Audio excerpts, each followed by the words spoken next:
อยู่นี่อาชีพกรรมกรได้อยู่นี่ตื่นมาแล้วหาเฮ็ดเวียกเฮ็ดงานได้ อาชีพกรรมกรแบบสมัครใจถุงมืออยู่ใส่บัดน้องเอาถุงใหม่เลยได้ถุงมือกันดิ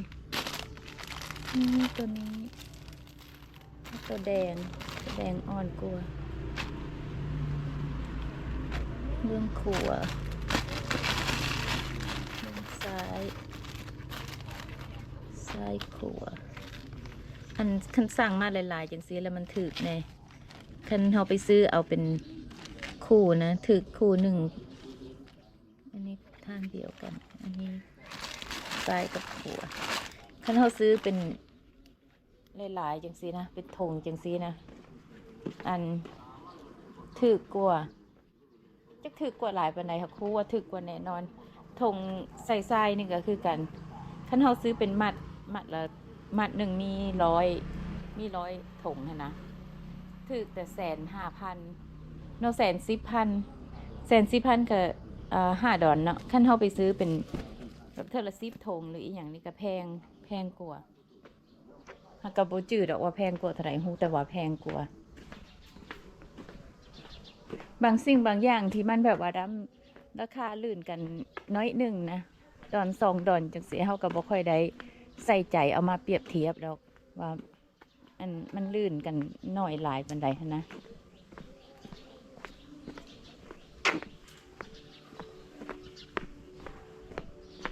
มาเบิ่งคนงานก่อน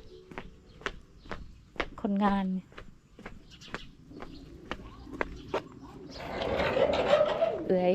มากลุยแต่เช้า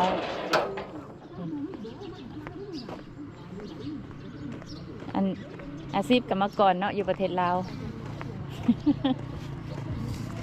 มันจังมาค้างอยู่นี่ค่ะย้อนว่าเวลาเขาตอนที่เขาเททางขึ้นให้นี่นะเขาบ่ใส่ท่อให้เขาบ่เอาท่อ PVC มาใส่ให้เดี๋ยวมื้อใดมีเวลาค่ะมันมีอยู่แล้วแต่ว่ามื้อใดขึ้นอยากเฮ็ดจังซี่ทุบหม่องนี้ออกแล้วก็เอาท่อ PVC มาใส่ให้มันไหลมันจังบ่มาค้างอยู่นี่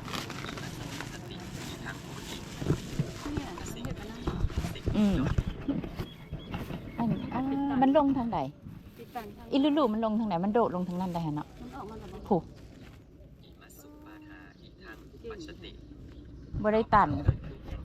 นทางแจนะมันโดดลงมาแจนะบ่แม่นมันอยู่เทิงคุณบอกที่พากันมาคนขี้เหงื่ออยู่ทางแคมทางขึ้นเมื่อเทิงหันเนาะกันย้อนว่ามันเปื้อนหันนะมันเป็นขี้ตมแล้วก็เฮาก็ถือว่าได้ประโยชน์ไปนำเนาะทั้งได้ทำความสะอาดแล้วก็ได้เอาทรายขึ้นไปใช้ประโยชน์ก็คือสิเอาขึ้นไปปนกับแห่กับปูนแล้วก็เสียให้ใส่ธงแล้วก็สิเอาไปคูนกันขึ้นเป็นการเจื้อนเพราะว่าเฮือนเฮาหันมันเป็นเฮือนสูงแล้วมันอยู่เทิงเนี่ยมันคันแม่นเฮาบ่เฮ็ดการเจื้อนขี้ดินเวลาฝนตกจังซี่มันก็เขาเอิ้นว่าหยังมันก็พัดเอาขี้ดินลงมาหั่นนะอันนี้เฮาถือว่าเฮาลงมาทำความสะอาดอยู่แคมทางแล้วก็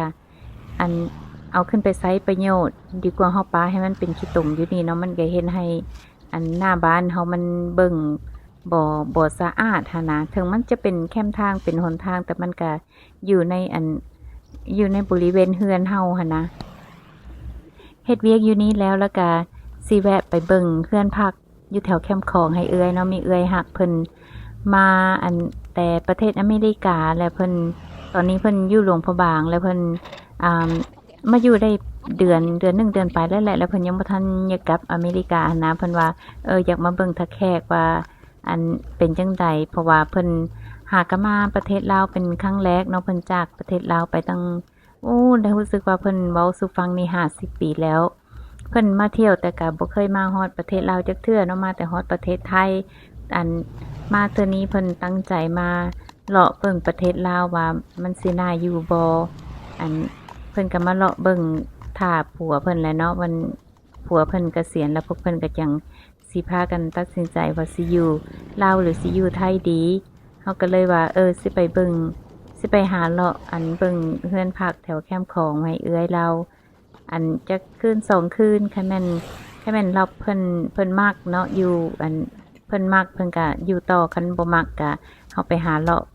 เบิ่งบ้องไม้เพราะว่าอยู่ทะแขกเดี๋ยวนี้นะบ่อึดอันเฮือนพักอยู่แถวแคมป์ของคันแม่นมักเงียบๆแน่เฮาก็บ่อยู่แถวแคมป์ของก็ได้เนาะมันมีหลายอันคันแม่นอยากอยู่ห่างไกลจากแคมป์ของไปน้อยหนึงเฮาก็ไปหาเลาะเบิ่งว่าราคามันเหมาะสมบ่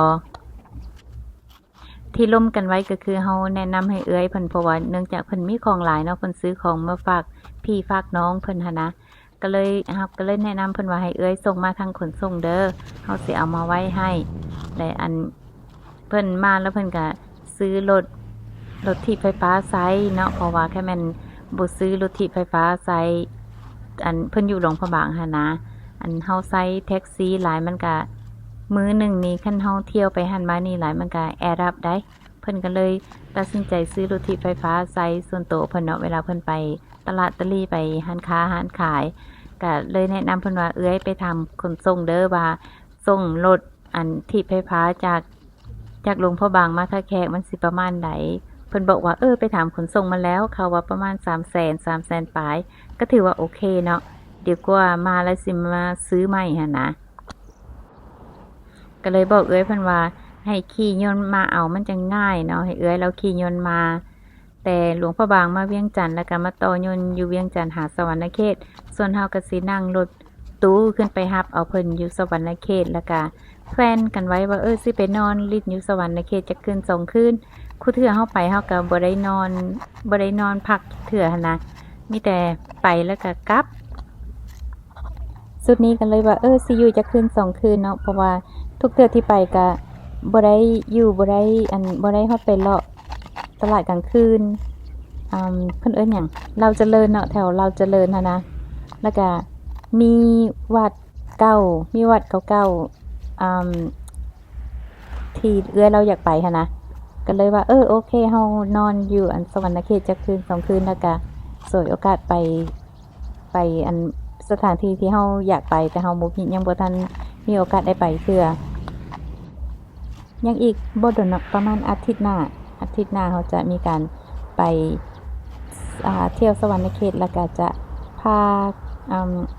บ่ฮู้ว่าเอื้อยเราบ่เคยไปดอกเนาะเราหากันมาประเทศลาวเป็นครั้งแรกเราก็จะได้ไปสวรรณเขตเป็นครั้งแรกเฮาก็จะพากันไปเที่ยววัดเก่าๆแล้วก็สถานที่ต่างๆที่คิดอยากไปแล้วยังบ่มีโอกาสได้ไปเฮ็ดเวียกต่อการเจือนก็คือขี้ดินที่เอามาจากเทิงหั่นนะเอามาจากหลุมแคมทางนะเฮาก็เอามาผสมกับแห่กับปูนก็ใส่หน่อยลงมาเพราะว่ามันบ่สำคัญปานใดใส่ถุงแล้วก็สิเอาลงไปข้างนั้นบัดนี้เอาไปเฮ็ดต่อเพราะว่าสุดก่อนนี้เฮ็ดได้เม็ดเดียว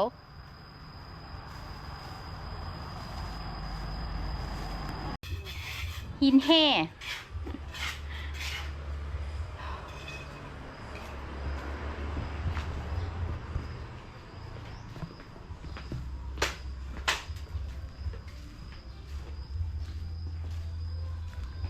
ท้องจนเหี่ยวเนาะคือพูดดีอ้วนกันให้กินเที่ยวให้กินมื้อละข้าว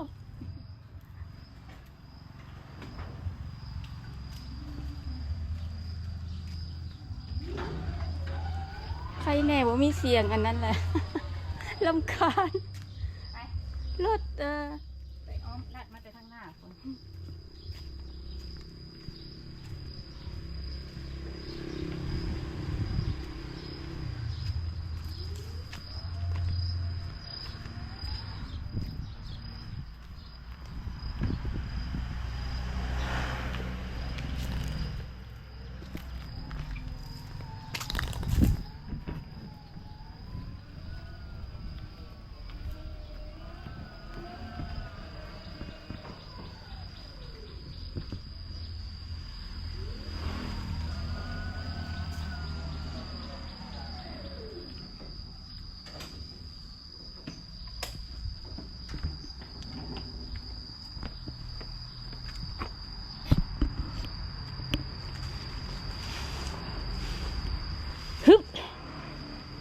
ดินกาม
ออกกำลังกาย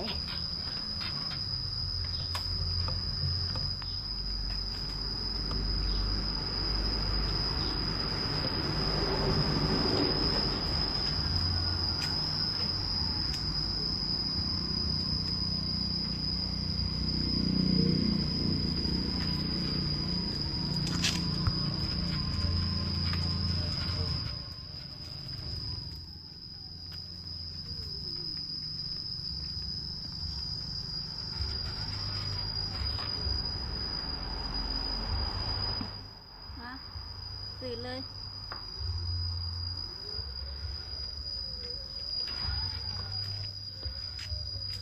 มาทางพี่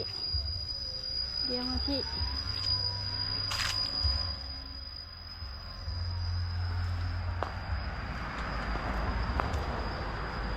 ซื้อเลยซื้อเลย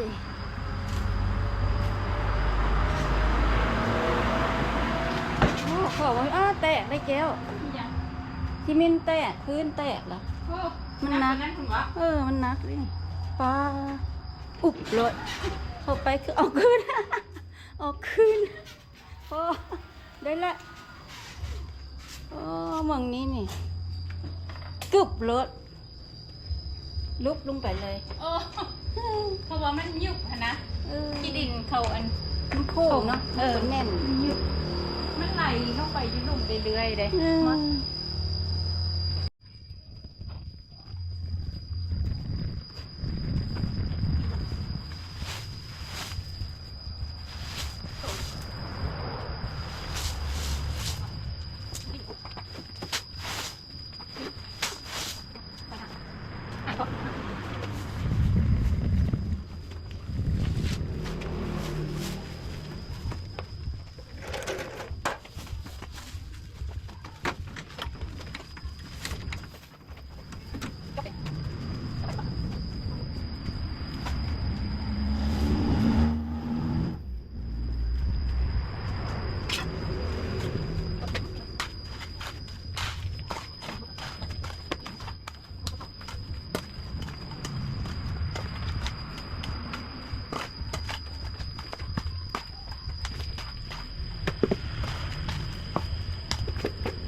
ส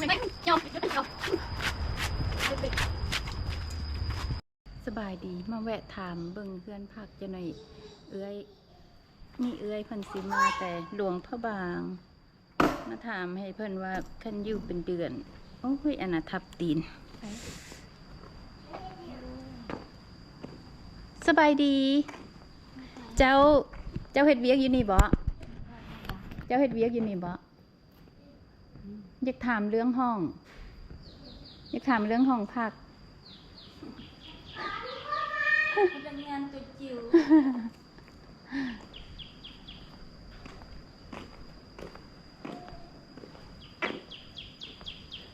สิบ่น้องติบ่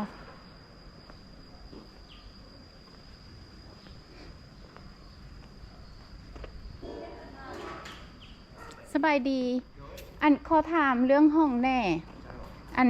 คืนเท่าไหร่ คือหนึ่งมี200,000เศร้าจ้ะ แค่แม่นเป็นรายเดือนนี่มีรุดให้บ่เป็นรายอาทิตย์เป็นรายเดือน ว่าอันนี้เป็นรายวันจ้ะ อ๋อบ่มีเป็นรายเดือนบ่มีราคาพิเศษเป็นรายเดือน 200,000ต่อคืน 200,000เศร้าจ้ะ 200,000ต่อคืนคือกันเบิดบ่ จะมีห้องเตียงคู่300,000จ้ะ เตียงเดียวละ220,000 เจ้า เตียงเดียวนี่มันคือกันเบิดบ่ห้อง เพื่อน คือกันเบิด มีห้องว่างบ่อยากเบิ่งขอเบิ่งแหน่ นี่ลูกค้าเข้าที่แต่เตียง อันบ่แม่นเดี๋ยวนี้ดอกวันที่1เบิ่งไว้วันที่1 ที่1เข้า แม่น โดย เดี๋ยวไปเบิ่งอันมีเอื้อยหักเพิ่นสิมาติดหลวงพ่อบาง ก็เลยมาเบิ่งไว้ให้เพิ่นว่า เดี๋ยวถามเพิ่นว่าเพิ่นมักบ่เพิ่นโอเคบ่ สามารถออกกำลังกายแล้วก็หาอาหารติดกัน3-4หารร้านกาแฟ ก็เบิ่งอยู่ว่าสะดวกดีอยู่ข้างๆร้านกาแฟเจ้าของเดียวกันกับร้านกาแฟบ่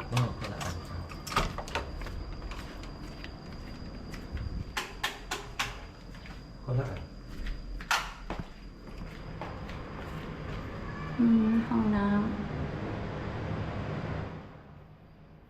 อันนี้เตียงคู่เตียงคู่เนาะเตียงเดียวกับซ้ำนี้บ่โอ้มีห้องมองนั่งลิ้นโอเคตัวนี้นี่300,000 จะ300,000จ้ะ อันเตียงเดียวเจ้ามีวางบ่เพราะว่าเราอยู่ผู้เดียวเรา ลูกค้าเข้าเตียงเดียวก็จะมีห้องนี้ ห้องนี้ ห้องแบบจะมีห้องประมาณนี้เครื่องหนึงของตัวนี้ โอ้ แต่ว่าจะเป็นมีตู้ใส่เครื่องอยู่นี่แล้วก็มีตู้เย็นมีเครื่อง แต่ว่าบ่มีห้องนั่งลิ้น มีห้องเย็นจ้ะ คันสิว่าละเตียงคู่ดีกว่าเนาะ โดย เพิ่มน้อยหนึงเนาะ เพิ่มมา เธอ300,000เนาะอันนี้ อืม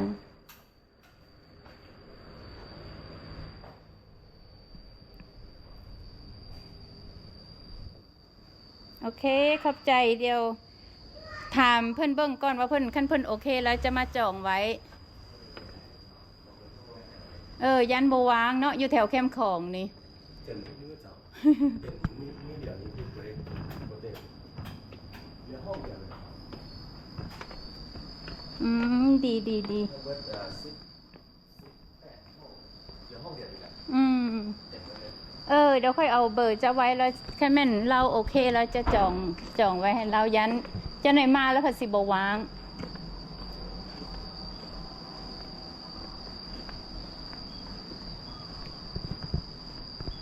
นี่เลยอยู่กระโตเข้มของเลยกับมีหัวปิดแบบอัน อยู่ไกลกับร้านอาหารเนาะมีร้านอาหารร้านกาแฟหุ่งเฮือง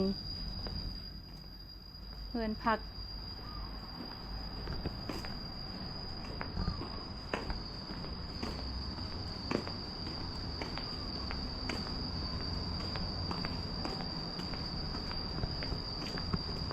โอเคประมาณนี้เดี๋ยวจะเอาเบอร์โทรศัพท์เราไว้คันเอื้อยเพิ่นโอเคแล้วก็สิจองไว้ให้เพิ่นจัก2 มื้อแล้วก็จังไปหาเลาะเบิ่งหมองอื่นคันเพิ่นสิอยู่ต่อกันให้เพิ่นลมกับเขาแล้วอยู่ต่อเอง